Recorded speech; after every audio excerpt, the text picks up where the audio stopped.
Solo leveling the anime needs to level up. Now you've done it, he said, look what you made me do. Hello gates and gods, welcome to the Cozy Couple, where we review games, anime, and all things cozy. Today we're talking about Solo Leveling, the wildly popular manga recently adapted into an anime. The anime begins by introducing us to hunters, people who have awakened the power to fight magical beasts that are immune to normal weapons. Hunters are irreversibly ranked based on the amount of magical power held within their bodies, and this quickly leads us to the story's main protagonist, Sungjinwoo, the weakest hunter of all mankind. Ouch. We follow Jinwoo into a raid where the goal is to kill monsters behind a gate before they escape into the real world and wreak havoc. Hunters earn money from the monsters they kill and the essence stones they collect. But this is a dangerous job, especially for the weakest hunter, Jinwoo. Working as a hunter often leaves Jinwoo at death's door, where he continues to visit in order to keep his family afloat. With his father out of the picture and his mother comatose in the hospital, Jinwoo is left to care for his younger sister and becomes a hunter. With such little power, Jinwoo faces both danger and discrimination in this line of work, fueling a desire for strength. The run-of-the-mill raid we're watching goes south through the discovery of a rare double dungeon, promising a significantly higher danger rating than the original gate called for. Our raiding team decides to continue forward into the second dungeon and are immediately outclassed. Our team is whittled down until Jinwoo alone is abandoned to the mercy of the dungeon. And coming to the end of his life, Jinwoo resents his weakness and how people view his life as disposable because of it. Is he not also worth saving? Does he not deserve to live simply for being weak? And that's how he dies. Well, almost dies. Technically, he had 0.01 seconds left to live, but let's not get picky. A magical system offers Jinwoo a chance to live if he promises to obey the system's rules. Congrats, Jinwoo! You now live at the mercy of an unforgiving invisible boss that brutally punishes you whenever you don't listen.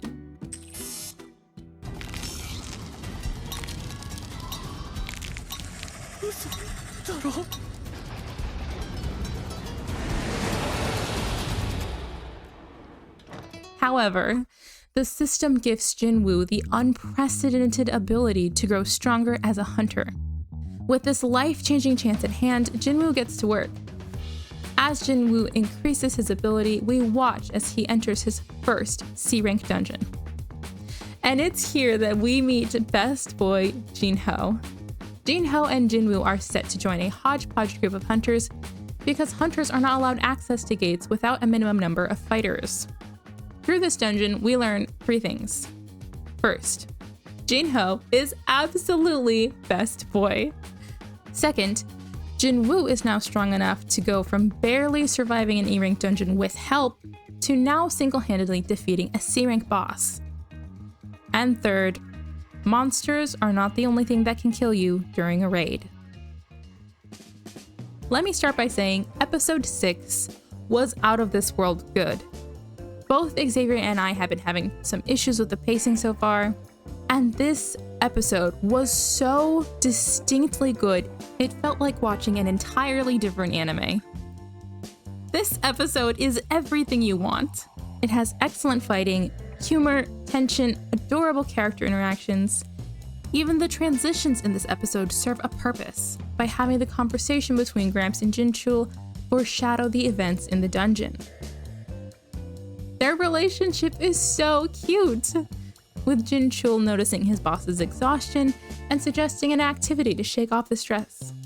It's thoughtful, warm, and adorable, and has one of our favorite moments of the show, Grandpa Chairman obliterating his shirt by flexing. A flex in itself.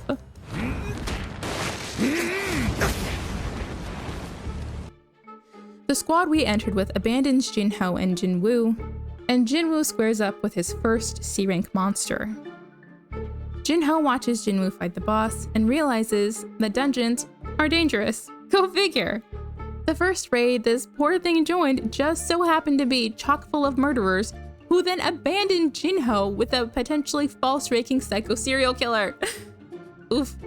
Eventually, Jinwoo finishes the boss, But that's only step one of this trap of a dungeon as our trustworthy team returns to the surprise of finding both Jinho and Jinwoo still alive. ドンソクさん、こんな面倒なことする必要あります？別にあそこで殺してしまえば。お前バカか。雲があいつら食ってまた寝てる隙にマナ鉱石を運び出す。This lovely bunch of characters then try to turn Jinho against Jinwoo. お前に機会をやる。孫ジヌを殺せ。そうしたら見逃してやろう。And despite not knowing Jinwoo or if he is of sound mind, Jinho still decides once again to defend him. Jinwoo takes care of the rest of the fight and gains the rival of the S-ranked brother of this bozo. Once the aftermath of the murder dungeon has calmed down, we learn the motivation behind Jinho entering the dungeons in the first place, which is that Jinho needs to complete 20 dungeon raids in order to become a guild master so that he can inherit his father's company. 20! いえ、せめて19回だけ。19回？まさかギルドマスターに。Instead of letting this first raid experience prevent him from continuing towards his dream, he reaches out to the person who saved him. Look at Jinho turning lemons into lemonade. This little go-getter. Go help him, Jinwoo. Go. 君が提案した19回の C 級レイド参加受けるよ。We get some brief screen time with the gorgeous S-rank hunters, and then Jinwoo learns he may be able to cure his mother's disease. Finally, motivation. Jinwoo continues his training in the dungeons, growing ever stronger, and we just so happen to reunite with the remaining survivors from the double dungeon at the start of the show. Spoiler alert, this raid also doesn't go well. We're faced with another homicidal homie played by Shigaraki, and Mr. Song steps up first to take him down. 君に勝てる相手じゃない。私が行く。キム君、借りるぞ。This fight was a work of art. It was suspenseful, it moved the plot along. This one-armed beast is crafty and determined. And I think he was done dirty. He is cool, he is a fighter, and he has strong morals. Why is Jinwoo hesitating to help him? His secret seems to matter more to him than helping these people who were the only ones that were willing to work with him during the double dungeon. I'm glad Song got to have his moment, and that Jinwoo only steps up when it's absolutely necessary, trusting instead in Mr. Song. Song put up an excellent fight. We got to see how tactical Song is as an experienced fighter, while also reaffirming ranks are unsurpassable. This would have been much more boring if Jinwoo had stepped up from the get-go, and in both the manga and the anime, I think it's an excellent storytelling choice. 余計な真似をしてしまったかな。君が力を隠すのにはそれなりの理由があるの。まあ、私なりの恩返しということにしておいてくれ。We end the season meeting Jinho's a-hole of an older brother, watching the S-ranks set out on a mission, and having Jinwoo unlock his ultimate power. I would have liked if some of the time spent in earlier episodes could have been used here instead to flesh out the fight against Igris. I think this fight was handled better in the manga, and here in the anime it didn't really feel like Jinwoo should have won. That being said, animated Igris is so cool! I kind of love this. There's also a moment where Jinwoo has to face his past self, and it feels like a defining moment for Jinwoo to let go of his past weaker self. それにしてもこれが本当に俺なの？だけど変わったのは外見だけ。中身は今も弱いまま。E 級ハンターソンジヌ。お前は所詮その程度さ。離れ。Going into the show, I was looking forward to seeing how some of my favorite moments would be animated. And I was wondering if it would be good. The pacing was drawn out, especially in the first 4 episodes. This season felt like the show was finding its footing, with the exception of episode 6, which was superb. The fights were good, but gory, and Jinwoo's scaling throughout the show felt appropriate and was well balanced. His growth was well demonstrated without feeling like he was invincible. And I love when 2 characters talk at the same time. It's both sides learning the same thing and wondering how they'll both respond to their new knowledge while also giving incredible voice acting.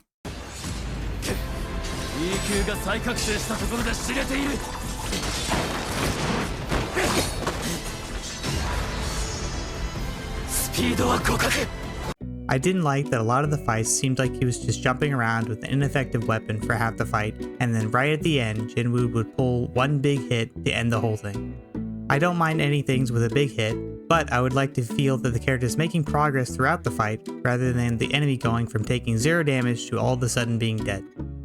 The only time I didn't mind this was with the spider from episode 6, because Jinwoo had to work through a range of different attacks before identifying a weak point, which then still required a few additional hits. It still falls under the one-hit wonder fight category, but this use was much less egregious than all the others. As for the characters, I love how fleshed out they feel, and I love the interactions we get, especially among the S ranks. This was one of the changes from the manga that the anime improved upon. Unfortunately, neither one of us really cares for Jinwoo. His anime adaptation was so dry. I do feel this is a reasonable interpretation of his character. It just wasn't how I read Jinwoo in the manga, and I think it took it a step too far in the dry direction. I read him a bit more goofy and warm-hearted, and I miss his funny moments as a naive character. The man risks his life on the daily for his mother and sister. That side of his personality didn't come across as much in the anime. I wish his sister had added more to the story. We jump back to her a few times and she seems to be just doing normal stuff. It feels like dead screen time. I expected something to happen with her when we jump back to her so often, but nothing really came of it. Perhaps this will be better in season 2. I recommend this anime to anyone who's okay with gore. There's so much gore. Or to anyone who's looking for beautifully animated action scenes. I recommend the manga to anyone who wants to see a cuter side of Jinwoo. This season was finding its footing, and I hope the future ones are better. I'm really looking forward to my 2 favorite scenes being animated, one of which will be in season 2, and my hope is that the experience surrounding these moments will also be enjoyable. This season was enjoyable, and I see a lot of what they are setting up for the second season, and I hope when it comes around that all this setup pays off. Not just with Jinwoo, but also with the world around him. We see a lot of big characters that play here in the background, and I hope they get a little more spotlight in the future. As always, thanks for watching. We hope you have the best day. And nap well. Aw, that's such a big brother thing to do. Oh, I'm not carrying the weight of the world on my shoulders. Don't worry. What a brotherly thing to do. Destroyed. Absolutely just knackered. Knackered. Our righteous boy. Eugen can keep a secret. Look at the trust he has in Jinwoo. Oh, don't cry. Don't cry. Wait, No, are you threatening him? He's threatening him. No. He's threatening him. No. He's saying, I'll tell people. No. Kill him. Our baby boy. Kill him. No, our baby boy. The entitlement. I'm gonna commit a crime. How bad is it gonna be? Poor girl. She must have the world's most stressful job. Here comes the dog. Hello, dog. Welcome. Still wearing her wedding ring, huh? Even though the father left them. We'll do what they did, but better. Say yes. Yes to the dress. I love a good businessman. I love a good plan.